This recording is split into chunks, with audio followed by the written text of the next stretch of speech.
Okay mga kababayan, Chris Ulo po at welcome back po ulit dito sa ating YouTube channel. Okay, ito nako mga kababayan, pag-usapan ho natin ang sikat na sikat, viral na viral, trending na trending. Walang iba kundi si Senador Marcoleta mga kababayan. Na kung saan ay hindi siya viral, hindi siya trending dahil siya magaling, dahil siya mahusay, or dahil siya kung ano man. Viral trending ho si Senador Marcoleta dahil ho sa iba't ibang issue na masasabi ho nating hindi ho maganda sa paningin ho ng taong bayan. Nako, ito mga kababayan, kagabi ho, linggon-linggo, gabing-gabi, sumambulat ho ang isang malaking balita na kung saan ay eto palang asawa ni Senador Rolando Marcoleta ay tauhan. Masasabi ho nating empleyado ng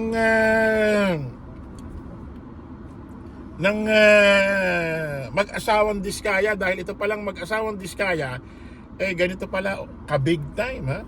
Merong insurance company pala itong mag-asawang ito, at itong insurance na mag-asawang Diskaya ay kasama ho sa pinakamalaking insurance sa Pilipinas, kasama ho sa top 10. Ibig sabihin, itong mag-asawang ito kakanakaw, kakakurap sa pera ng taong bayan habang sila ay tumatanggap ng iba't ibang proyekto pero puro substandard, at karamihan ay ghost project. Kakakurap ho nito ay nakapagpatayo na ho ng insurance company para luminis ang pera, para maging maganda ang pera. Kumbaga nakakurap, paano kayo magiging malinis na pera ito? Tatayo ngayon ng negosyo, paiikutin ngayon. Ulitin nga lang natin to mga kababayan. Saan na ba yun? Nako po. Ito lagyan natin. Kumarap noong 2022 ang kontratista. Koneksyon ng asawa ni Senador Rodante Marcoleta sa insurance company ng mag-asawang Curly at Sara Diskaya, ang naturang insurance agency, kabilang pa sa top 10 insurance company sa bansa. Narito ang Agenda Weekend Report ni Hannity. Konektado ang asawa ni Senator Rodante Marcoleta sa mga insurance na ginamit ng mga Diskaya. Batay sa notarized acknowledgement na nakalap ng Bilyonaryo News Channel, personal na humarap noong 2022 ang kontratistang si Sara Diskaya at ang regional manager ng Stronghold Insurance para sa isang bond obligation ng kumpanya. Nakalista mismo sa Board of Directors ng Stronghold Insurance si Mrs. Edna Marcoleta, asawa ng senador. Sa 2025 committee composition ng kumpanya, chairman siya ng audit committee at miyembro ng corporate governance at related party transactions. Kabilang din si Edna Marcoleta sa 2023 Board of Directors ng Milestone Guarantee and Assurance Corporation. Elected siya bilang non-executive director noong 2016. Nakalagay din sa records ng kumpanya ang kanyang affiliation sa Congressional Spouses Foundation Incorporated noong panahong kongresista pa si Marcoleta sa Sagip Party List. Ang Milestone Guarantee and Assurance Corporation ang naglabas ng retention money bond noong 2024 na nagkakahalaga ng 19.29 million para sa elite general contractor, kumpanya ng mga Diskaya. Ang bond ay kaugnay ng flood mitigation, maintenance at construction ng road dike sa mag-asawang Tubig River, Sitio Dique, Sinauhan Oriental, Mindoro na may kabuang halaga ng 192.9 million. Ang parehong project ang pinuntahan ng team ni Senate President Pro Tempore Panfilo Lacson na completed naman sa DPWH website pero wala namang makikita on the ground.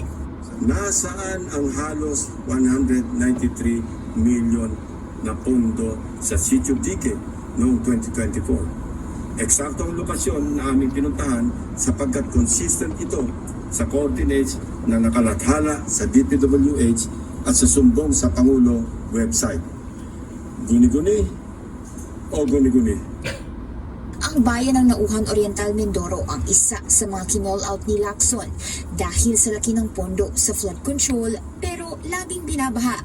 May ilan pang di umano'y Agila projects sa Nauhan na galing sa congressional insertions. Ang Agila ang isa sa initiatives ni Oriental Mindoro Representative Arnan Panaligan.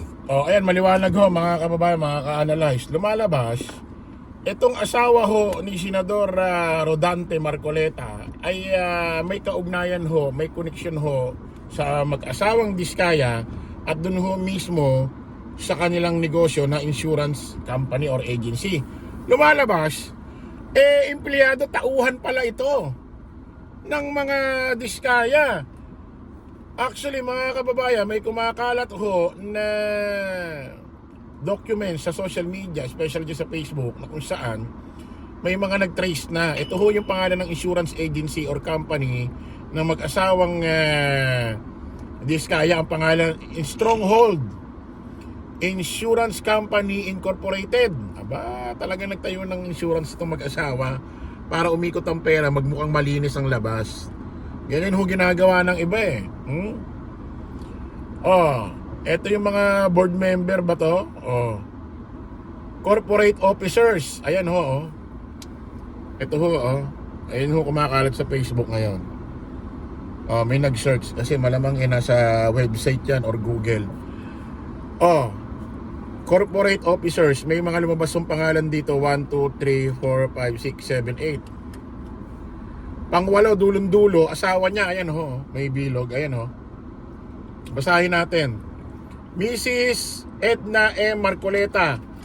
Ayan. Ngayon, pag inusog mo, papunta sa... Pag inusog mo, pakabila, papuntang kanan, makikita nyo ho yung posisyon dito ng bawat pangalan. Nakatapat ho sa pangalan ng asawa ni Senador Marcoleta, ang posisyon ho ng kanyang asawa dyan, Independent Director.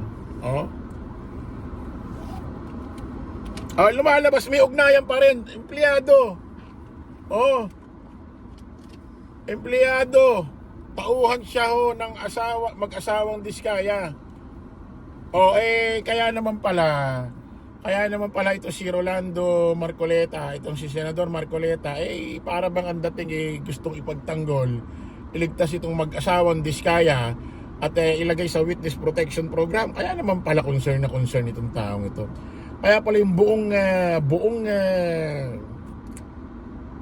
hearing sa Blue Ribbon Committee, parang wala man lang ginagawang ito sa mag-asawa. Wala man lang siya sinasabing parang salita na medyo kahit pa paano merong tapang, punto, or wala man lang tayo marinig na konting panggigisa. Gusto pa ilagay sa witness protection program. Sabi ko nga, yumaman na nga itong mag-asawang ito sa pera ng taong bayan. Ang magpoprotekta pa rin sa kanila, pera pa rin ng taong bayan. Kasi nga, ang WPP, Witness Protection Program, ay isang programa ho ng Department of Justice na kung saan pinondohan ho ng gobyerno, na kung saan kapag pinondohan ho ng gobyerno, ibig sabihin, yung pondo na ho galing ho sa tax buwis ng taong bayan. So, yung mama na to sa pera ng taong bayan, na magpoprotekta pa rin sa kanila, pera ng taong bayan pa rin. Okay mga kababayan, ngayong umaga, may viral, may trending ho na kung saan ito si Senador Marcoleta ay nag-guest sa isang programa ho ng Abante News Online. Ng Abante News Online. Siguro, pressure na pressure siya.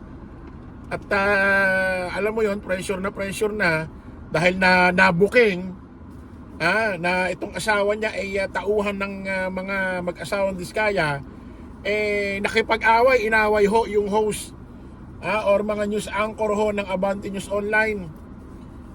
At meron pa rito isang punto na akala niya naka-offline na, naka-off-air na siya, tinawag niyang tanga yung itong mga host ng Abante News Online. Tingnan mo itong taon to, no? Kapal ng mukha, no? Play natin. Kaya tinatanong ko nga sa inyo kanina kung naiintindihan ninyo Kaya nga po nagtatanong din kami, delikadesa din ho yung binabanggit namin dito. Hindi Ano ba tayong ganun? Wala akong connection doon. Ang asawa ko independent. Yun nga po, asawa niyo yun Nakikipagdebate ka pa sa akin Akala ko ba magtatanong ka lang. Nagtatanong din po kami, pero ipo-point out ko rin po yung Kasi argument sinasabi namin mo kasi dito. delikadesa, parang may connection ako eh. Wala nga eh. Naintindihan mo yun? Sige sir, salamat na lang po. Tanga. Oo. Inabot ko pa yun, Sen. Tinawag mo kami ritong tanga. O diba, ano yan? Yan ba yung mambabatas na ano? Ibinoboto nyo? Hindi nga niya masagot yung word na delikadesa eh. Ano to? Independent nga eh. Kaya Ewan ko nga kung ano ibig sabihin nitong host ng Abante na delikadesa, kung ano pinagsimulan yan. Para sa akin siguro baka mag-inhibit, umalis siya dyan sa Blue Ribbon Committee na dapat di na lang siya maging miyembro niyan dahil siya nag-iimbestiga. Tapos asawa niya pala may ugnayan sa mag-asawang Diskaya, independent director. Sabi ni Marcoleta, paliwanag niya, wala raw siyang kinalaman doon, asawa niya raw. Anak na ba? Anong klaseng katwiran yan? Wala raw kinalaman no si Marcoleta, yung asawa niya raw. Ano yun?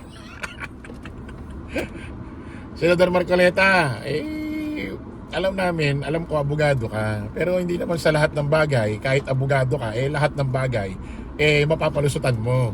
Hindi naman porket abogado ka, katanggap-tanggap lahat ng katwiran paliwanag mo. Anong klaseng paliwanag yung wala akong ugnayan dyan, ang asawa ko ang meron? What? Yun na nga yun. Asawa mo nga yung may connection doon. Ano mo yung babae? Asawa mo. Lumalabas, aminin mo man o hindi, may conflict of interest pa rin. Bakit? Maaaring lumalabas na kaya mo pinagtatanggol at gusto mo maproteksyonan itong mag-asawang to sa WPP. Lumalabas, may ugnayan ang asawa mo sa insurance agency, independent director. Ewan ko ano ibig sabihin nun. Pero lumalabas, para siyang empleyado, tauhan siya ng mag-asawang Diskaya doon sa insurance company. Tapos asawa mo yung babae, yung Edna. Ano ba naman yan? Senador Marcoleta, hindi naman porket abogado kaya lahat na lang mapapalusutan mo. Tapos tinawag mo pang tanga. Dapat kahit magkapikunan kayo dyan, hindi ka dapat tatawag doon sa kausap mo ng tanga. Unang-una, senador ka. Unang-una, abogado ka. Unang-una, senador ka ng taong bayan. Binoto ka ng taong bayan. Bakit magsasalita ka ng tanga? Lumalabas sa bakit, nasa itsura mo naman talaga na hindi magandang pag-uugali. Alam mo, Senador Marcoleta, yung ibang tao hindi maganda, hindi kagandahan lalaki, hindi kagandahang babae. No, pero ang ugali maayos. Pero ikaw parang lumalabas, hindi na nga maganda pag mumukha mo, share. Masagwa na nga. Ganyan pa ang bunganga mo. Grabe ito, no? Sus Mario Joseph. Pakinggan niya natin ulit. tinatanong ko nga sa inyo kanina eh, kung naiintindihan ninyo eh. Kaya nga po nagtatanong din kami, delikadesa din mo yung binabanggit namin dito. Ano ba tayong gano'n? Wala akong connection doon. Ang asawa ko independent. Yun nga po, asawa niyo yun eh. Tama. Okay, nakikipagdebate ka pa sa akin eh. Akala ko ba magtatanong ka lang? Nagtatanong din po kami, pero ipo-point out ko rin po yung Kapag argument sinasabi namin mo kasi dito. delikadesa, parang may connection ako eh. Wala nga eh. Naintindihan mo yun? Sige sir, salamat na lang po. Tama. Grabe yun. Inabot ko pa yun, Sen. Tinawag mo kami ritong tanga. O diba, ano yan? Yan ba yung mambabatas na ibinoboto nyo? Hindi nga niya masagot yung word na delikadesa eh. Ano to? Maaaring kaya nagkakaganyan si Senador Marcoleta. Nabuking na pressure na ho ito. Ganyan na ho ang lumalabas niya kasi una, yung binitbit niyang abogado, yung binitbit niyang witness, lumalabas parang fake witness. At yung bitbit na affidavit yung pirma ng abogado doon, dinidinay ho nung abogado. Nasundan pa ng nabuking yung asawa niya ng ganito. Kaya siguro nagkakaganyan na yan. Eh isipin mo naman mga kababayan, ganong katwiran. Wala akong connection dyan, yung asawa ko. Ano yun? Ano ba? Ganon ba yun? Kapag issue ng asawa mo, hindi ka maapektuhan. Para saan pa yung pagiging mag-asawa nyo?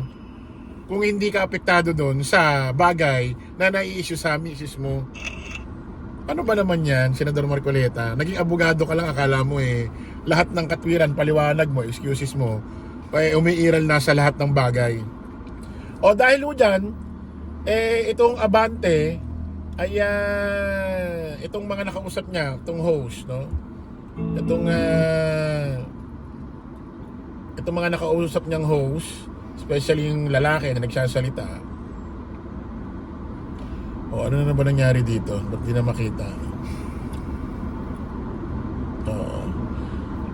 Mag-ano raw, nakatakdang magsampa ng ethics complaint ang Abante Radio laban kay Senador Marcoleta dahil sa nangyari kong ito.